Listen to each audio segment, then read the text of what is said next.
Hello, ladies and gentlemen.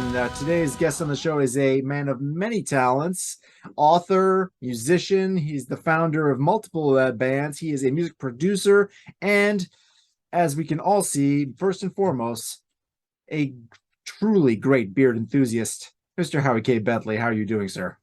Doing fantastic. How about yourself, Basti? Oh, it is doing absolutely wonderfully. It's a nice sunny day.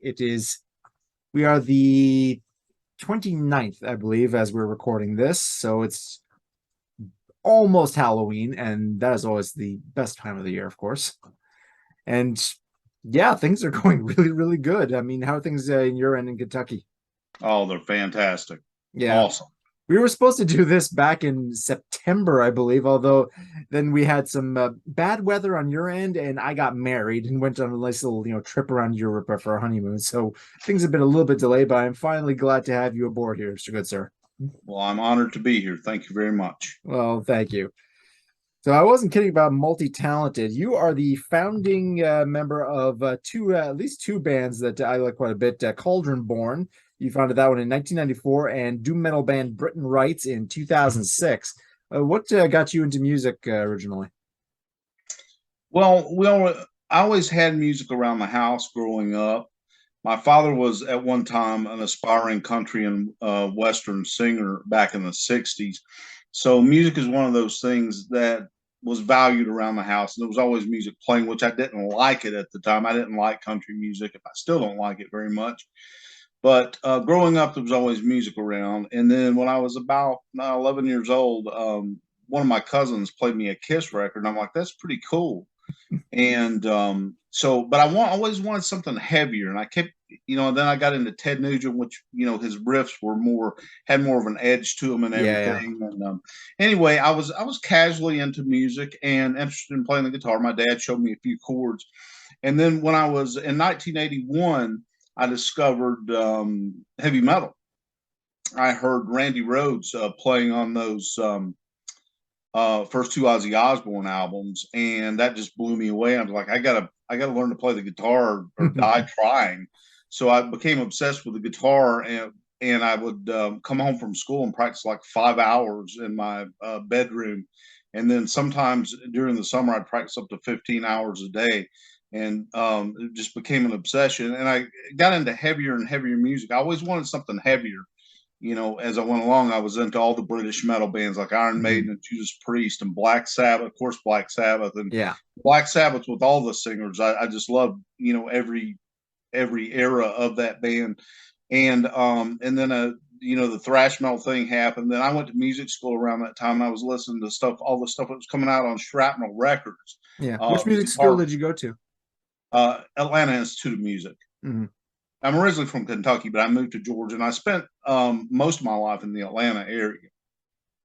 Okay, cool. So you were, you're from listening to a lot of stuff from Shrapnel Records, as you're saying. Right, I was listening to a lot of the guys on Stratton Records. Of course, I was really impressed with Ingve Malmsteen and a lot of the guys Oh who were yeah. playing that neoclassical style, like Benny Moore and Tony McAlpine and Cacophony with Yeah. Marty Ingve's Friedman hard and to Jason beat. Becker. That guy is Oh yeah, really good. yeah, he's Yeah. he's one of the best. He did the And whole, concerto for in E flat minor with electric guitar with the Japanese Philharmonic Orchestra way before Metallica ever did that whole S&M album thing. He did it oh first. yeah, yeah, Yeah. For the record, Ingve did it first. There we go. But yeah, that stuff is good. It's like what opera would sound like if it had electric guitars back then. right, Yeah, right. that'd be perfect. Yeah, so you go into that, you start, listening to more and more neoclassical metal. Right, got into the classical kind of stuff, but I was listening to classical music too, and studying classical guitar a little bit too at Atlanta Institute of Music. Well, though it was primarily a jazz school. Mhm. Most schools are either uh, music is taught from a jazz perspective or a classical perspective. Some of the modern music schools, like I guess like Berkeley, they combine it, and they did Atlanta Institute of Music. But it was primarily a jazz school, and I wasn't that much into jazz. So when I got out of the school, I had to decide what I really wanted to do, and that was form the metal band that I always wanted to hear myself, like the perfect metal band. And I think I did that. It took me a few years to do it, but I put Cauldron Born together, and we started recording and playing, and that was pretty much it. Yeah, well, you've done very good. Having listened to your discography in there, you've done a pretty damn good job of it. I can say that. And the guitar work, you've learned well, sir. Thank you. Yeah, you're the last. You like I said, you started in 1994 with Cauldron Born. Your last album came out July of this year. Cold Steel for the Necromancer. That one's a really kick-ass one. Previous to Right. that, there was a remaster of which one was that? Legacy of the Atlantean Kings. That's a remaster of one of your earlier albums, if I'm not mistaken. Legacy of Atlantean Kings was last year, and that was a re-recording Mhm. of "And Rome Shall Fall," Yeah. which was. I know we're going to get some sword and sorcery here in just Oh, a you minute, damn so well I'll better go ahead and believe it. jump in. "And Rome Shall Fall" was. I won't say it was necessarily a concept album, but it was parts. There was a theme there, and there were a lot of lyrics in reference to Robert E. Howard's um, stories. And Yeah. "In Rome Shall Fall," the song itself was in reference to the Bran McMorn story, Kings of the Night. And then there was "Finder of the Blackstone," which was in reference to the other, Worms of the well-known Bran Earth. McMorn, yeah, Worms of the Earth. Awesome story, And that one. yeah, definitely. And that stuff really knocked me out. The Bran McMorn tales; those two are two of my favorite Howard stories. Hmm. And so the whole album, though, was just sword and sorcery metal. That's what, for lack of a better uh, phrase or term, description, that's what I call my music, is sword and sorcery heavy metal. And that album, of course, it had "By This Axe I Rule," which was, Oh yeah. the title of the Cole story, and the song's about Cole. And then, of course, so those songs were all bunched in together, the Bram McMorn stories and the Cole story, because Cole appears in Kings of Kings the of the Night, Night. Yeah. which the album title was originally taken from, or was in reference to "And Rome Shall Fall." So, and then there were some other sword and sorcery authors on there too that I referred to their text in the lyrics. Carl Edward Wagner with "Storming the Castle" was in reference to a castle siege and a Kane story. And there was a Henry Kuttner story I referred to. I think it was "Dragon Moon." The name of my song was "Dragon Throne," Yeah. Track 5 on the album. which is an Elac. I think that's the way you pronounce his name. That's the way I Mhm. pronounce it. And that was one of those stories. So yeah, and so we re-recorded that, and it was "Legacy of Atlantean Kings" with our new vocalist Matthew Knight, Also and of the band Eternal Winter. right, "Eternal Winter." And Matthew is a sword and sorcery author as well, which we've written a book together. Hmm. I may be jumping ahead here. Let me know. I don't know if you Oh have well, like a list of things you wanted to anything cover. you jump ahead to, we'll be getting back to it in more greater detail as we go to it. But these conversations tend to wander a lot, so feel free to talk about whatever. Okay. Okay. Well, I'll give you a chance to ask another question and we can move on. Oh, of course. Well, yeah. Well, I think the first thing you bring up that you are an author, of course. You are also, a musician. Musically, the process, like a lot of your songs eventually find themselves in the form of your stories or vice versa. Like, there are many albums on, Cold Steel for the Necromancer, many songs in Cold Steel for the Necromancer that I already I'd already read previously in, either collections of yours or, different publications. Which ones how do you go about creating lyrics for songs that you then either use for short stories, or is it the other way around? Do you create the stories and then make the songs stemming from them? Well, with the last album I did, "Cold Steel for the Necromancer," which came out this year, I've moved to referencing my own stories. Of course, I think I'm just repeating what you already said, but I write the stories and then I base the lyrics on those. Just like I, read a Robert E. Howard story and it really impressed me, and I really felt inspired to write music. So I'm just inspired by my writing, my fiction, to create these songs, and the lyrics are, come from that. Yeah. What's your process for actually creating an album? Because when you're writing stories, you're there with your typewriter or your piece of paper or your computer, and you're just pouring your own creativity there. But music, especially music in a band, is far more collaborative. Like, how does one, mesh your particular vision, since you are the founding member of the band? This is your band, with Mhm. the input of other musicians to create the finished work.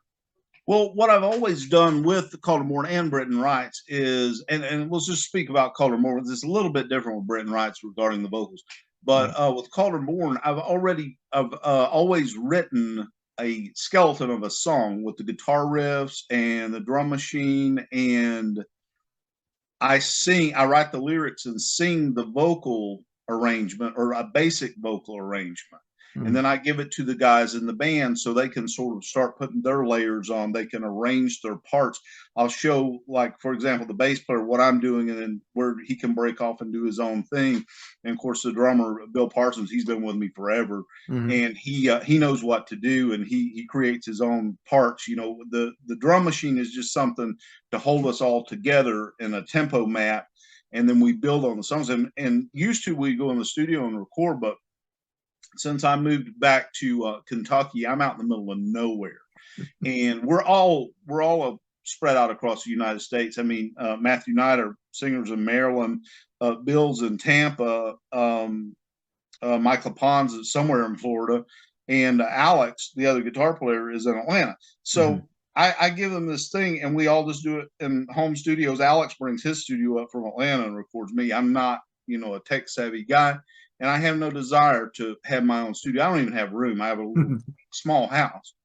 So I anyway, understand that fully. We also have some storage issues in our place too right oh now. yeah, definitely. I just have more stuff than I have house. So we just work from this thing that I put together, and then the other guys can put their creativity into it and do what they do and layer it up. So really, the arrangements are done by Cauldron Born, but I write the basic song Mhm. that way. Yeah. Did I Well, answer your yeah. question, or did I go off in a totally different direction there? You answered my question, and you provide me an off ramp to another particular thing. You mentioned earlier that you'd written a story with Michael, yeah, with Matthew Matthew Knight. Knight. Sorry, Mm-hmm. Michael. Why am I saying Michael? Matthew Knight. You also wrote that same story with another musician by the name of Byron Roberts of Bal Shagath. All Mm-hmm. three of you together on the DMR books publication.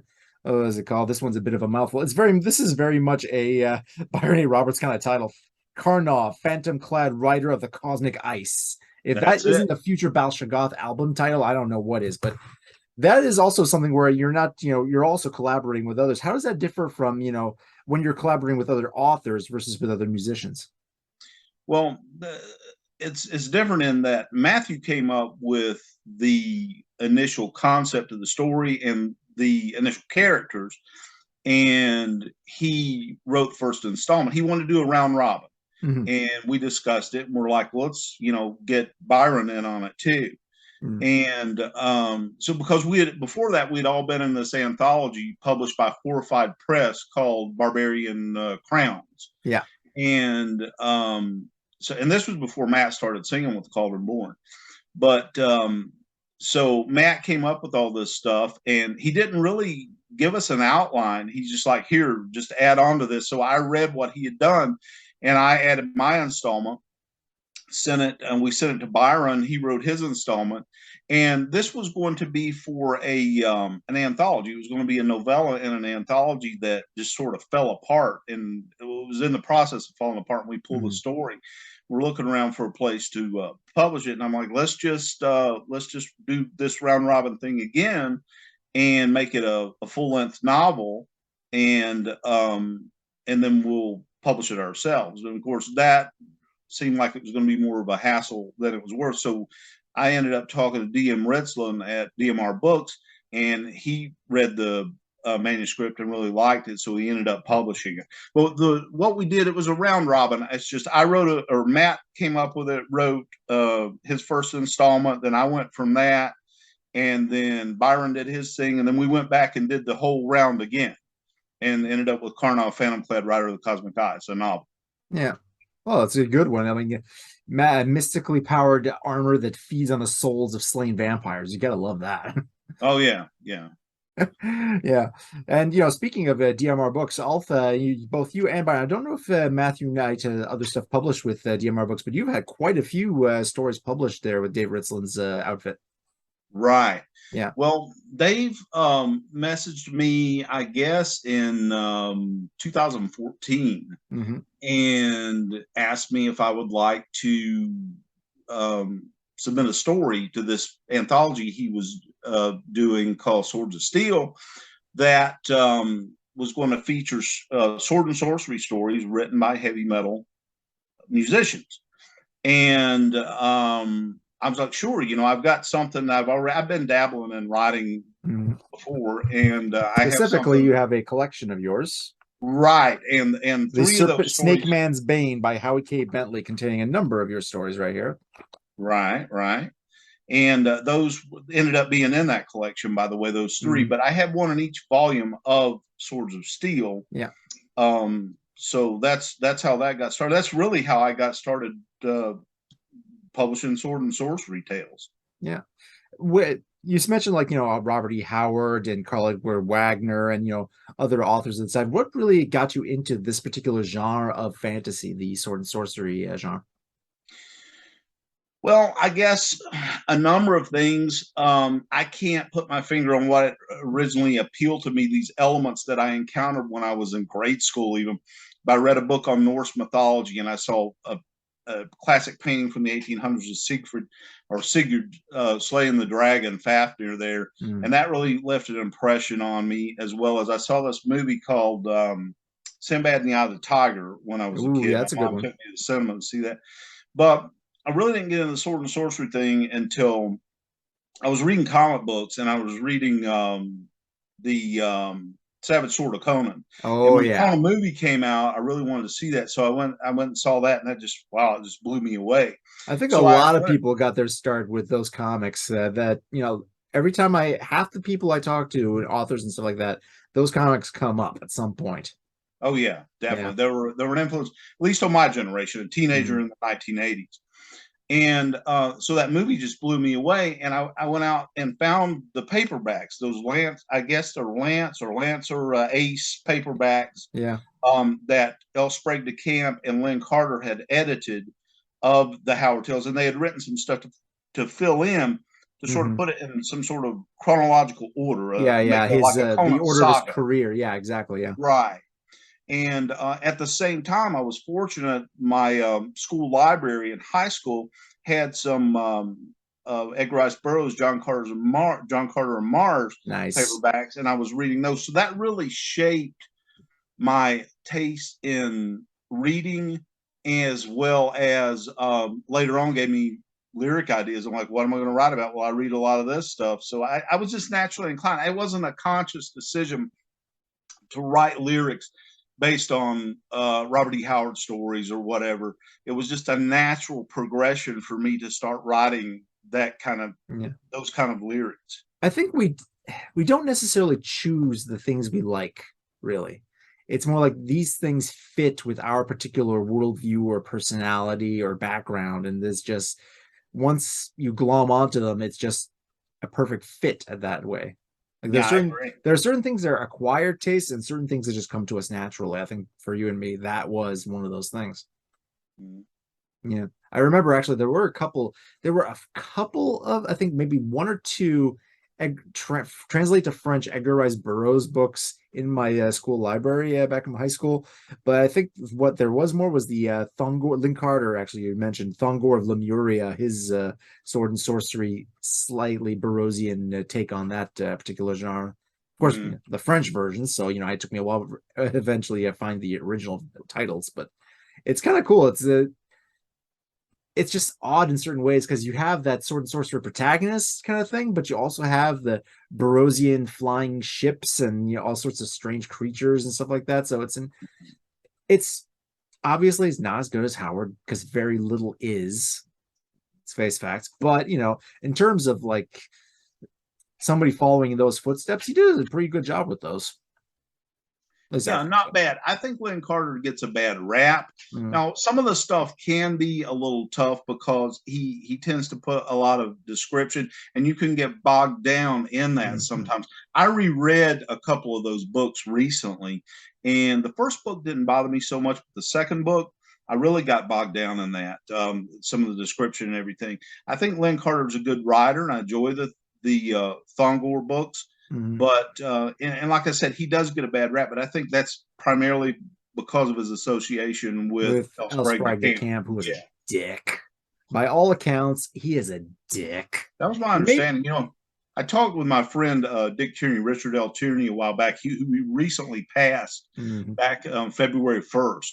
And one of the last few conversations we had over the phone was he was talking about, he referred to El Sprague de Camp as a cold fish. oof. And I asked him, well, what about Lane Carter? He's like, well, no, he was a lot nicer guy. So he knew all those guys. Yeah. I think Lynn Carter, one thing you can't fault him on is his enthusiasm for the genre. Because you look at his bibliography, and it is just full of like tales of adventure and all sorts of different all sorts of different genres and times and places.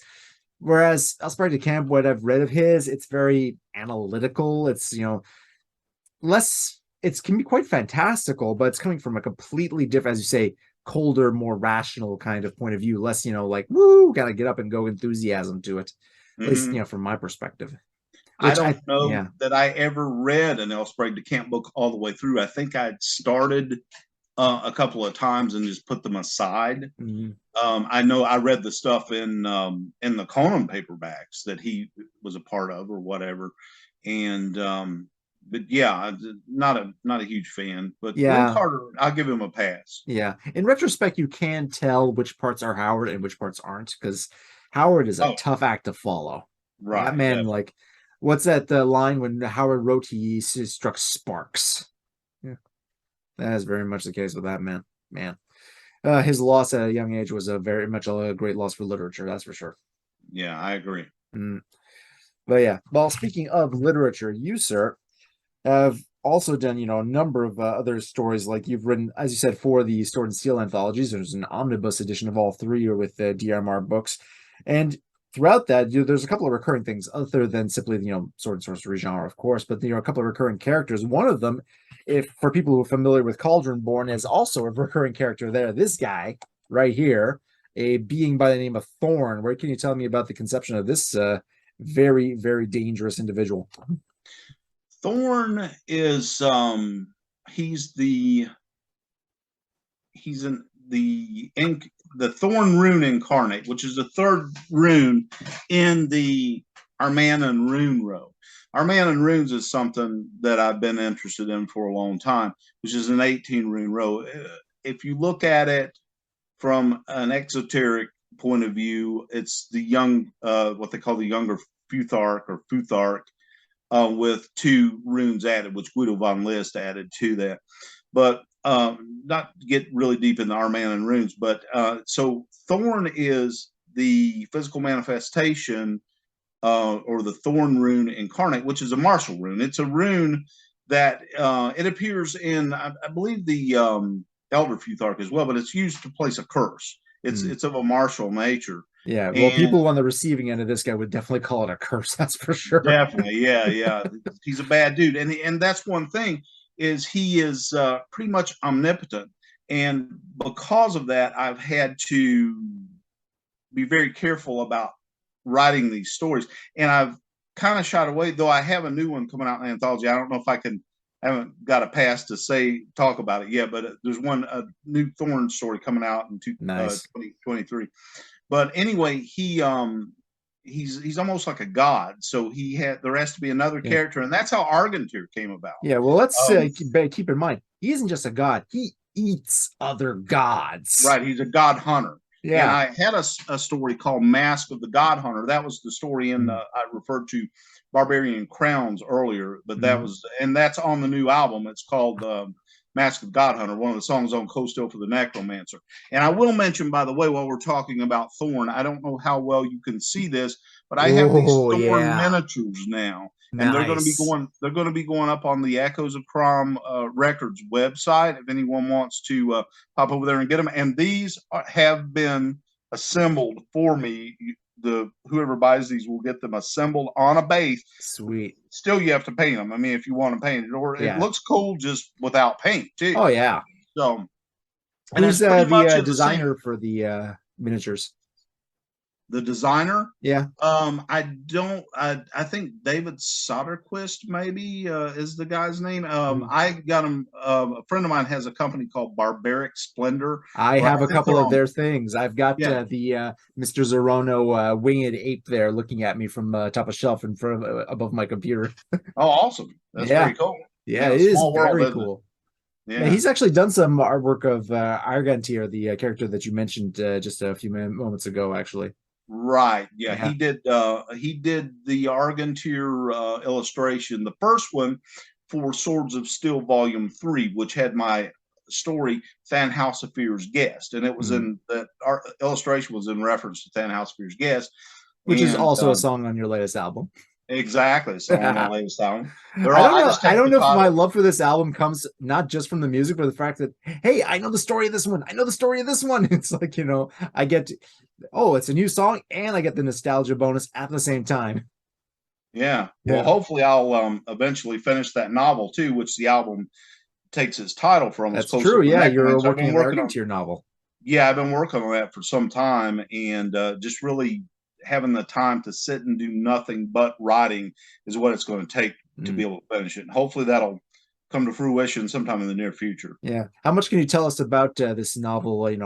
No spoilers, obviously, but oh, Well, basically just what I have said in the lyrics of the song, that it's about a stolen heart of a demon, which is a jewel. It's a like a talisman mm, this wizard steals, and he's able to raise the dead and do all these different things, raises this army of the dead.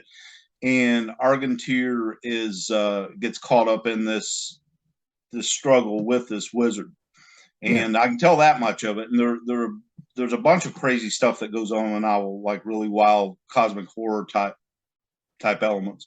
But yeah, well, I'm that's. looking forward to that. That's for sure. Oh, yeah, thanks. Hey, any more Argentier is always good. I like this character. Speaking of which, Argentier, he's a character you created.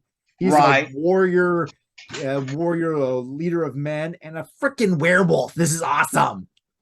Yeah, no, I explained that in the second volume of Swords of Steel. And by the way, these volumes of Swords of Steel, these tales that are in there, have been collected in my book, The Snake Man's Bane, which you should. Yeah, there you go. There you go. And so the second volume of Swords of Steel, I had a story called The Heart of the Betrayer. Yeah, And in the Heart of the Betrayer is the backstory about how Argentier comes into possession of the magic mantle that enables him to transform into a werewolf. yeah, because this is old school. Not how the Hollywood version or the Hammer horror version of where the person just turns into a werewolf. Here, there's some actual sorcery involved. You have to actively seek out in order to gain the power to transform into Right, it's more furry killing machine. like a Yeah. Nordic myth. Yeah, exactly. In this case, he's wearing the pelt of the wolf on himself and has it's to say the specific spell in order to transform. Right, the incantation. Mhm. Yeah. At which point, well, whoever's on the receiving end of that is going to pay bad because God damn, like you got some descriptions in this thing of what happens to the people who on the receiving end of this guy, and it ain't pretty. I mean, people who piss off Thorn are already bad in already in for a bad time, but Argentier gives him a run for his money. That's for damn sure. Yeah, it's like an Italian horror film. What happens next? Yeah. Well, I mean, Sword and Sorcery has a lot of horror elements into it. It's very much like descendant from, adventure fiction, gothic horror, Lovecraftian cosmic horror blended together and, to form its own particular tone and genre. I mean, there's a Yeah, I think lot of that stuff in there. it's very important to be able to write Sword and Sorcery is to have an understanding and a love for horror, different kinds of horror, but most specifically the way Howard invented, in my opinion, he did invent Sword and Sorcery. Oh, yeah. He's the father of Sword and Sorcery, but it was the Lovecraft influence on Howard that made that the specific thing, the special thing that Sword and Sorcery is. that it encompasses those horror elements, specifically cosmic horror. Yeah, that whole sense of the larger world around the characters beating down on them, but yet they still fight, and there's still that sense. There's a lot of talk of new sword and sorcery, a new edge of sword and sorcery, or grim dark, or all these other descendants, or variations or supposed evolutions of the genre. And I sometimes think that they're missing out on certain elements. Like, you have the grimness and the darkness in sword and sorcery, but it's also alleviated by that sense of wonder and that larger world to explore, not just to fear or to fight against, and a certain level of exoticism, and like, wow, this is a strange new place that we've never seen before. I'm gonna go explore there and get into bar fights and bed their wenches. Fuck's sake, let's just go do this. Yeah. I get very enthusiastic about my sword and sorcery. Oh, I'm with you. Yeah. I don't know. It's like there's always that, desire to take genres, especially ones that have been around for a very long time, and reinvent them, or do something different with them. And at some point I approve, but I also find myself wondering, why aren't you just writing something different? It's just odd. I have complicated feelings about this kind of stuff. Well, if you keep implementing different elements into something, it becomes something different. It's Yeah. not sword and sorcery anymore. It's, well, grimdark or whatever. It's one of those things that, like, it gets annoying very quickly when you start getting into the specifics of any genre, really. Like, they're guidelines rather than full rules. Let's keep that in mind. Right. We're all here to be creative. It's just like, some people like crunchy peanut butter, some people like smooth peanut butter. One Gotcha. are right, and the other ones are going straight to hell for all eternity. I mean, that's just the way it works. Oh, well, in any case, when it comes to, like, when you're creating for these anthologies, like, you've done a lot of work being published by DMR Books. What's the process for getting something published like that, for a lot of people who might want to get into writing shorts fiction, or creating their own worlds like this? What's the process for really getting your stuff approved by a publisher and having it finally published?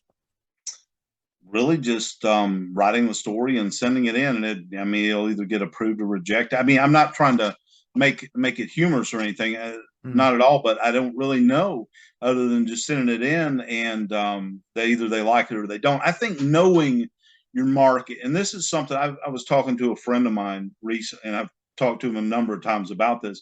This guy's been writing many more times longer than I have, and still hasn't gotten published. And some of the stuff's pretty good, but the problem with his fiction is he doesn't send it to the right place, and you really have to read submission guidelines and know what a publisher wants, and then write that specific thing and send it to him. Fortunately for me, with DMR Books, is what DM Redslin wants is exactly what I like to write. So There you go. I can write it and send it in, and he's pretty keen on most of the stuff I send in. But that's the whole deal. And what's really cool about nowadays is there are a number of sword and sorcery markets. Back when I got the idea and I was dabbling around and writing and really didn't do anything with it before I talked with Dave at DMR Books, I didn't know. I had no idea who to send the story to. I mean, all I knew were big publishing houses, and they would have rejected it like that. Yeah. But nowadays you have, like, Whetstone, you have Tales from the Magician's Skull, you've got DMR Books, you have a number of different publication houses that are all concentrating on exactly the kind of stuff that we like. Exactly. Yeah. Kursoba, Savage Realms. It just grows. It proliferates. The first story of yours that I ever read was in Kursova. It was Where There Is No Sanctuary, of the Argentir story. That was issue number 4, 2016, I think, right? Something like that. Memory. Yeah, your memory's better than mine. I'll go with that, though. Well, I have spent a little bit of time researching, I do have a dossier built up, sir. I don't have a cheat sheet here, so I can't confirm that. Well, I'm the one asking the question, so it's probably a good idea for me to know what the hell I'm talking about every now and then. Yeah. Yeah. On a slightly, not quite sword and sorcery, but related time, you mentioned Burroughs. I think some influence from that probably came into Under a Dim Blue Sun, which was published as a half your story, and the other half was an old Henry Kuttner story that was published, Land of the Earthquake, also by DMR Books. They published that as a twofer. What can you tell me about that story? It's a guy fighting Nazis on another planet, fighting snake men and Nazis on another planet with laser guns and flying saucers. I mean, come on, that's awesome. Yeah, he hijacks a Nazi flying saucer. He loses control of it, goes through a wormhole, and ends up in this other universe. And he's running out of power and has to dock the spaceship on a planet that's threatened by snake. So I was originally wrote that to pitch to Kursova, and Alex, the editor there, didn't want to publish it. He mentioned, well, he might publish it, but I would need to rework some stuff. And I was already moving on to the next writing project. I'm like, well, I'll just try to pitch it somewhere else. So I sent it to Dave, and Dave really liked it. So but at the time, he didn't have anything to publish with it. And then later on, I was going to self-publish it. I think I was going to do something with it. And Dave said, "Do you still have that story?" I'm like, "Yeah, I haven't placed it yet." So he said, "Well, I have an idea. We'll put this with this Henry Kuttner story and publish two novellas, like one of the old, I guess it was Ace paperback doubles." Mm-hmm. Yeah, that's really a good way of doing it, because sometimes you have like a particular format that you have to use for commercial purposes, like you don't want your books to be too thin or too thick or something. It's hard to say sometimes with publication companies, I guess. But if you have like that particular option to have, it's like a double feature movie. You can go see on a matinee or something like that, only, literary wise. Right. And, if you're going to be doubled up with somebody, Henry Kuttner is not a bad choice. That guy's a classic. Well, yeah, I mean, he's someone that I put on a pedestal because of those ELAC tales that I read early on. Mm-hmm. Yeah. I mean, there's so many of these authors. Like, you look at like Henry Kuttner. I mean, how many people do you think know the name Henry Kuttner and recognize that name of the character of Elac, or like Abraham Merritt, or other authors that were so popular back in the day? And nowadays, as much as I love Howard and Lovecraft, Clark Ashton Smith, and those other made that Weird Tales 3 guys, they kind of sucked all the air out of the room long term, because now pretty much whenever people think of old school fiction, pulp fiction like that, that's what they're thinking of. Mm-hmm. And maybe also Raymond Chandler, Dashiell Hammett, and stuff like that for the more pulp detective-y stuff. But there's so many other authors out there that you don't really hear too much about. I've been reading a lot of Otis Klein, his stuff, and it's very much like derivative a bit of Burroughs in certain ways, but also his stuff was being published around the same time. And while one was doing Mars, the other was doing Venus, and they kind of like switched up at some point. It's complicated, but that guy, his stuff is adventurous as hell, and it's great. It's got some cool concepts of you want to travel to another planet. Okay, we have to switch your mind with someone else who's already there. They're going to do some stuff here in your body, and you're going to have the time of your life adventuring and getting into fights and wooing princesses and some other planet far away while we deal with the situation there. And it's just like, it's imaginative, it's action packed, and until a couple of years ago I'd never heard of the guy. It's just just me going deeper and deeper down the rabbit hole of old school authors, and that's how I find these things. But for the casual audience, I wonder how much stuff just gets lost over the years. Yeah, well, there's so much of it too. Mm-hmm. And Klein, and Klein was Robert E. Howard's literary agent. Yeah, he was Otis Aberdeen Klein, his full name. And yeah, that's actually how I first heard his name, going into more about Howard and his background. And I noticed this guy and said, "Oh, he's got stuff written. Okay, I'll look into that later." I forget about it, and then I finally get to it, and it's like, holy shit, this guy's good. Yeah, I don't know. Very good, very good Sword and Planet. Oh yeah, yeah. Sort of extended what Burroughs was doing too, and that's really, I mean, when you get into a genre, that's what, and that's the way I look at and music. I'm kind of jumping around here, but what I did with music was like my main bands when I was growing up was Iron Maiden, Judas Priest, and Black Sabbath. Then I got into stuff like Merciful Fate, King Diamond, and Fate's Warning, and I didn't want to copy those bands. I wanted to extend the tradition of what those bands are doing. Mm-hmm. And I think with literature too, that's what all we can do now is, if you want to write sword and sorcery, you're really just extending the tradition of not inverting tropes and trying to put in all these elements that totally change it into something different, but extend that tradition. if we're going to stand on the shoulders of giants, let's raise them up higher. Provide the next person to be able to stand on our shoulders so they can reach even higher to, reach even further. Well said. Thank you very much. I do try. uh, well, another thing I wanted to cover with you, because you mentioned, wanting to try self-publishing, but then, eventually going with people like DMR Kursova. When it comes to your music, you do self-publish. You are the founder of Echoes of Crom Records, something you mentioned previously with regards to those miniatures. So previously, you had other production on your albums. Now you're doing it yourself. How does that differ in terms of the level of responsibility and the difficulties encountered producing your own music versus having someone else help you with that? I'm completely fine with it because most of those underground labels, they don't really do anything anyway. They might loan you, you probably wouldn't be able to even get them to loan you money now to do an album. And if you did, you likely wouldn't see any royalties. So I'd rather just handle everything myself and go in the hole by myself as to do it on another record label. Yeah. Well, it certainly does help in terms of creative control. If you're going to, write your own music and then, play your own music, you may as well, also be the one selling your own music because you're the one who knows best what you want for it. Right. Right.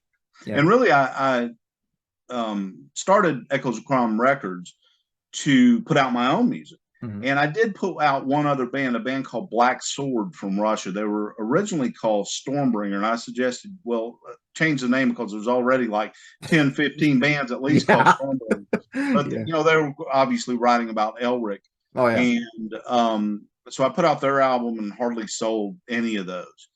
And I decided, well, I can move my stuff. Let's just keep it doing my own thing. And I get some demos every now and then from other bands, but nothing really knocks me out where I want to take the risk stick my neck out.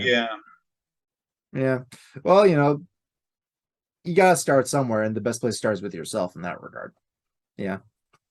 Because your own work better than anybody else. And obviously in that case, remaining focused on that and really laser focusing on that to the extent of all else isn't necessarily a bad idea in that regard. Mm-hmm. Yeah. Also, another thing you do is teach guitar professionally for 33 years. Mm-hmm. Yeah. I mean, that goes back to all the way to your, learning at the Atlanta music school, of course. Right, Atlanta Student Music.